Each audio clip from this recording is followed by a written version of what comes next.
ஆரம்பிக்கிறதுக்கு முன்னாடி என்னோட கனவு ஆசை லட்சியம் இதெல்லாம் வாங்கிட்டு சொல்லணும். என் அம்மா ஆசைப்பட்டபடியே அது சொந்தமாக ஒரு வீடு கட்டி கொடுக்கணும். பெரிய தங்கச்சி சௌந்தர்யா அதுக்கு ஒரு நல்ல இடமா பார்த்து கல்யாணம் கட்டி கொடுக்கணும். சாலியை நல்லா படிக்க வச்சு கலெக்டர் ஆகணும். தம்பி படிச்சுனுக்கிறான், அவன் வாழ்க்கையெல்லாம் செட்டில்மெண்ட் பண்ணணும். அது வரையும் நமக்குள்ள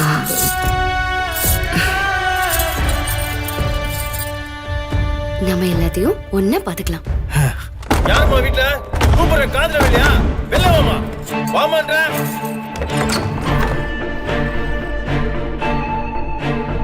மாமா வெளில 3 மாசமா இஎம்ஐ கட்டல போன் பண்ணா எடுக்க மாட்டேன்ற திரும்ப கட்ட முடியல எதுக்குமா லோன் வாங்குற அண்ணே எல்லாரும் பாக்குறாங்கண்ணே. பாக்கட்டுமா அதுக்கு தானே கத்துறோம்.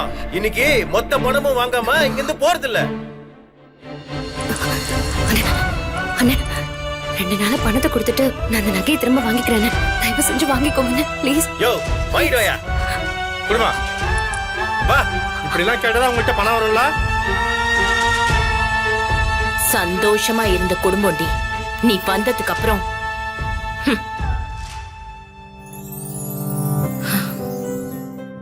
அத்தை என்ன திட்டுறாங்களேன்னு நீங்க ஒண்ணு வருத்தப்படாதீங்க. அத்தை என்ன இன்னைக்கு நேத்தா திட்டுறாங்க. என்ன பொறுத்த வரைக்கும் அத்தையோட இன்னைக்கு கோட்டை முடிஞ்சது, அவ்வளவுதான்.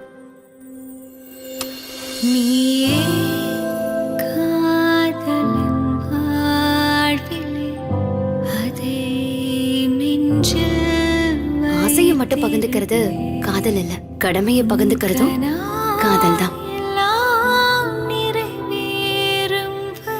நீங்க சொன்ன எல்லா கடமையையும் எந்த குறையும் இல்லாம நான் நிறைவேற்றுவேன்.